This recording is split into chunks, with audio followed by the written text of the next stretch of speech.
Você já teve algum bloqueio criativo? Aquele desejo incessante ou uma necessidade de criar algo, de fazer algo. Afinal, de repente você trabalha com algo que exige tua criatividade.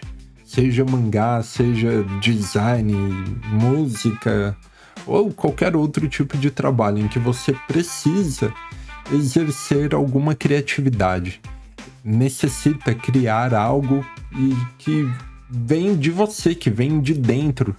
E muitas vezes a gente cria, eu falo por mim, assim, eu crio meio que no automático. Eu já tenho algumas técnicas, eu já tenho alguma habilidade para fazer com que todo o processo surja naturalmente. Mas há momentos em que a criatividade não vem. Há momentos em que a criatividade até vem, mas você olha para aquilo que foi feito e, meu, tá meia boca. Precisa ser diferente, precisa ser melhor. Ou então eu caí numa zona de conforto onde o que eu faço até que tá ok, mas já não satisfaz a mim mesmo. Até, de repente, assim, as pessoas ficariam contentes com aquilo que eu criei, seria aprovado, o cliente iria gostar, as pessoas, o público, quem lê aquilo vai achar muito bom, mas não basta ser bom para os outros, tem que ser bom para mim. Eu acho que são nesses momentos em que o bloqueio criativo acaba acontecendo. E é fera, né? Porque o recurso mais escasso do ser humano aqui na Terra é o tempo. E o bloqueio criativo ele vem justamente para matar tempo, para consumir tempo, para gastar tempo. Afinal, eu preciso criar algo para ontem e tô ali na correria e não vem uma ideia boa e eu penso, eu paro, tomo um café, sei lá, tomo um banho, deixo pro dia seguinte, não vem aquela ideia, não vem, e o tempo vai se apertando, o prazo vai diminuindo e quando eu vejo é o momento, tem que ser criado agora e não vem a ideia. E eu queria falar aqui, conversar um pouquinho com vocês a respeito desse tipo de sensação, sentimento, esse tipo de bloqueio, a respeito de como é esse sentimento, essa sensação. E claro, existem técnicas, e se a gente procurar aqui no YouTube, a gente vai achar um monte delas para lutarmos contra o bloqueio criativo. Mas a verdade é que não importa a técnica. Existem momentos em que a ideia simplesmente não virá. Claro, eu posso ter cartas na manga ali, mas tem momentos em que por mais que eu termine o trabalho, termine aquele job, aquela página, aquele mangá, eu não estou satisfeito, porque o que eu queria era a criatividade. Aquela centelha, aquele fogo que vem e que gera um lance diferente que a gente olha para aquilo e pensa assim, meu, aqui rolou. Mas que bom seria, né, se em todo momento, 100% do tempo, a gente conseguisse realmente ativar essa criatividade, ativar essa áurea, esse poder divino que nos foi concedido. Mas parece que a gente tem um limite muito pequeno de uso, de utilização da verdadeira criatividade, daquela coisa que vem e que faz com que algo simples se torne brilhante. E já tem um tempo assim que eu tenho pensado a respeito de criar um mangá meu, uma história assim totalmente minha, que expresse algo que eu sou, que valores e princípios eu acredito. E eu acredito muito naquilo que os japoneses batem bastante na tecla de que o mangá é feito sobre um personagem. É a história ali de um personagem. Não adianta a gente pensar numa história toda complexa, num mundo, num world building e tantos reviravoltas se não tiver ali um personagem que vai arrastar toda aquela história, que vai conduzir toda aquela história, em que, sei lá, o personagem de alguma forma seja carismático e e as pessoas se sintam envolvidas por aquela jornada, por aquela história, seja de 1 página, 5 páginas, 20 páginas, 1000 capítulos, mas para que o público sinta interesse de continuar acompanhando aquela história, ela tem que primeiro, o público tem que primeiro comprar a história daquele personagem, tem que se envolver e se sentir interessado pela história de um personagem. E eu tenho tentado pensar e criar em um personagem, mas parece que tudo que eu penso é uma lembrança antiga de quando eu era adolescente, daqueles personagens que eu criava. E cada vez que eu vou desenhar e pensar a respeito daquele personagem, parece uma releitura meio que barata, assim. E aí rola o bloqueio criativo. Rola aquele momento em que parece que não vai. E eu fiquei pensando, será que tem que ir mesmo? Será que eu tenho que forçar que a criatividade venha? Será que eu tenho que exigir que essa centelha, esse fogo divino, essa ideia, esse insight, ele apareça? Ou será que eu tenho que descansar, dar tempo para o meu cérebro, dar tempo para minha alma, para o meu espírito, sabe? Para os meus sentimentos, para a minha visão de mundo, dar tempo para eu pensar em outras coisas, para até relaxar e sair dessa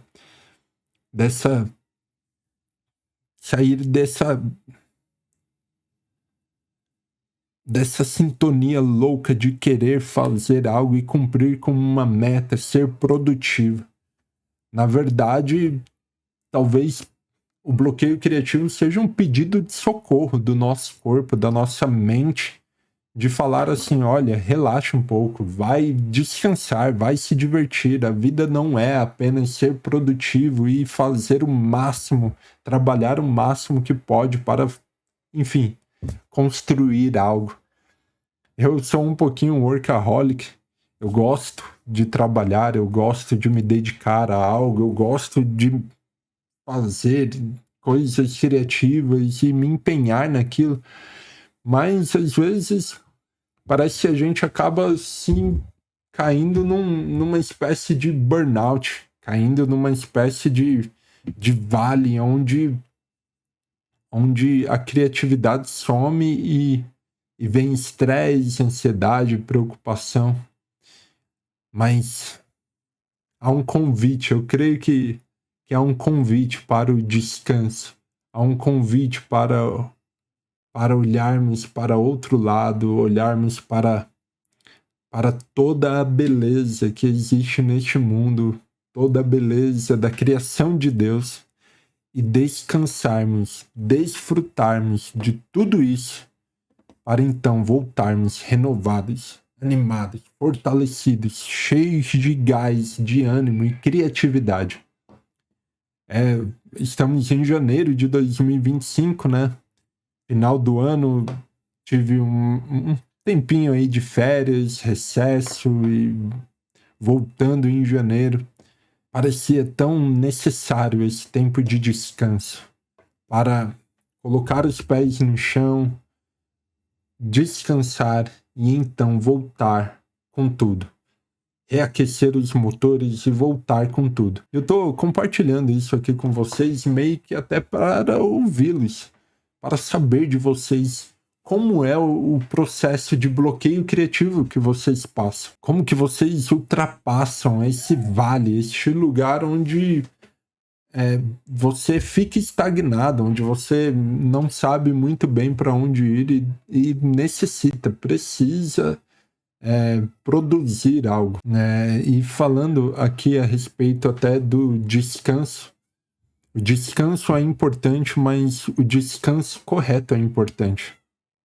Eu estava desenhando essa semana, esses dias, né, que passou, e com essa pressão toda de eu tenho que criar um personagem, eu tenho que pensar numa história, e aí a minha mente aqui já pensando, criando mapas mentais, né, um brainstorm na própria mente, e de repente eu me vi fazendo apenas porque de repente eu queria ser produtivo, de repente eu queria bater ali uma meta. E isso, de novo, é eu querendo voltar a trabalhar e não descansar.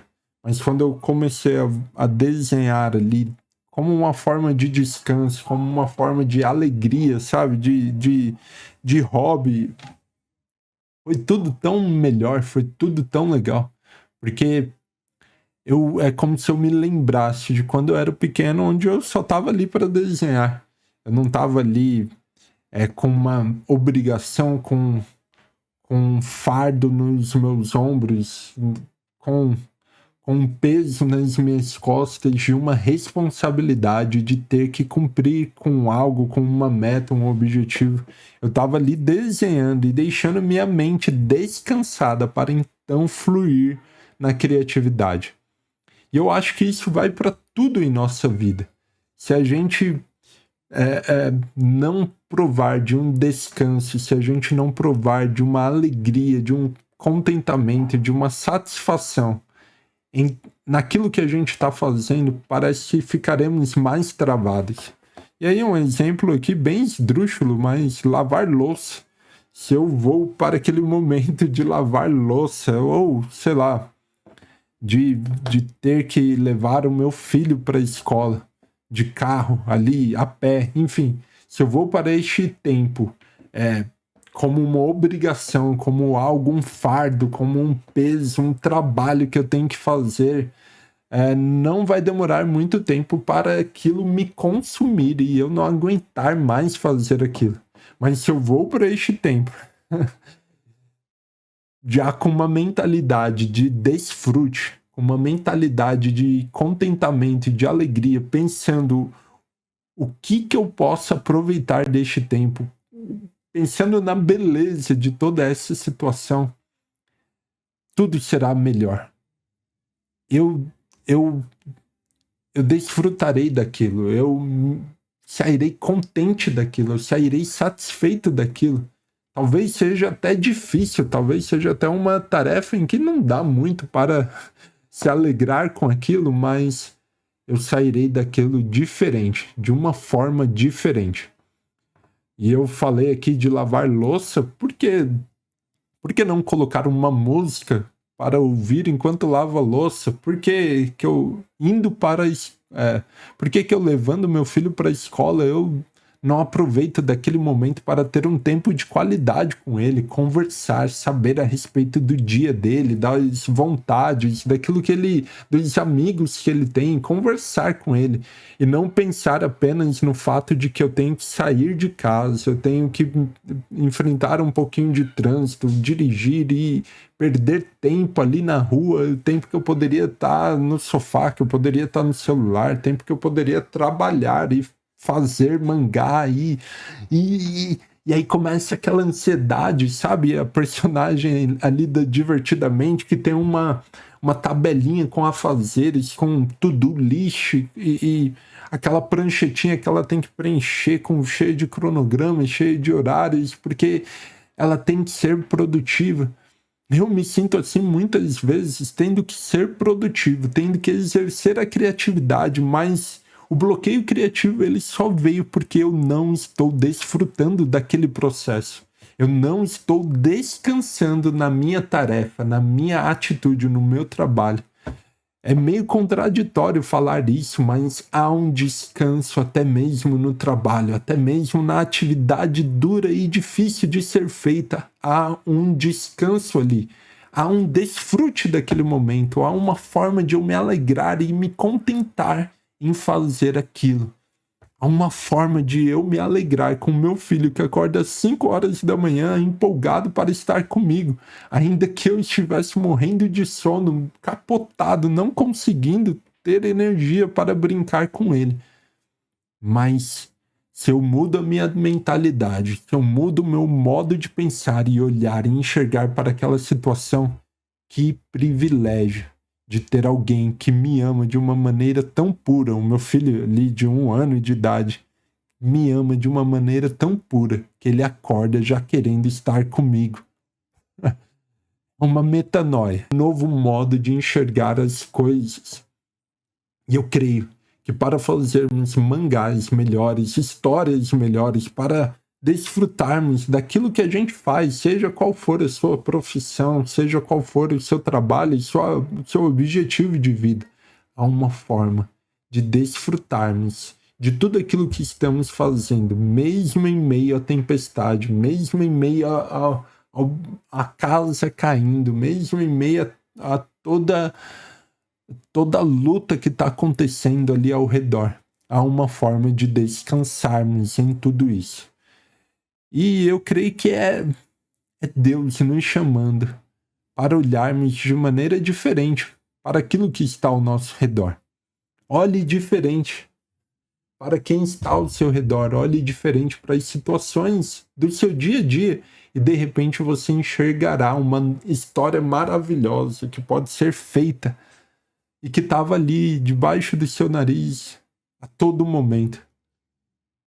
Esse é um convite para mim, para eu olhar de forma diferente a respeito da criação de mangá e perceber que não é um trabalho, ainda que possa ser um trabalho, mas não é penoso, não é difícil, não deve ser uma tortura para mim. Deve ser um desfrute, deve ser uma alegria, deve ser um contentamento. Enfim, o que você achou desse vídeo, desse conteúdo aqui? Não estou querendo cuspir verdades, não estou querendo convencer ninguém a respeito desse ponto, mas é uma reflexão que eu tenho tido e que eu queria simplesmente conversar com alguém a respeito disso. Então deixa aí nos comentários a sua opinião.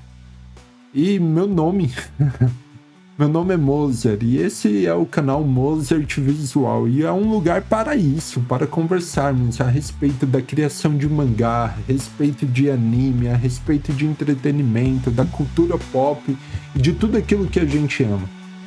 Então, se você deseja ver mais vídeos desse tipo, você gostou desse vídeo, deixa o like aí, mas também se inscreva no canal, considere se inscrever no canal e acompanhar essa jornada de sermos criadores de mangá, sermos mangakas. E é isso. Valeu, Deus te abençoe.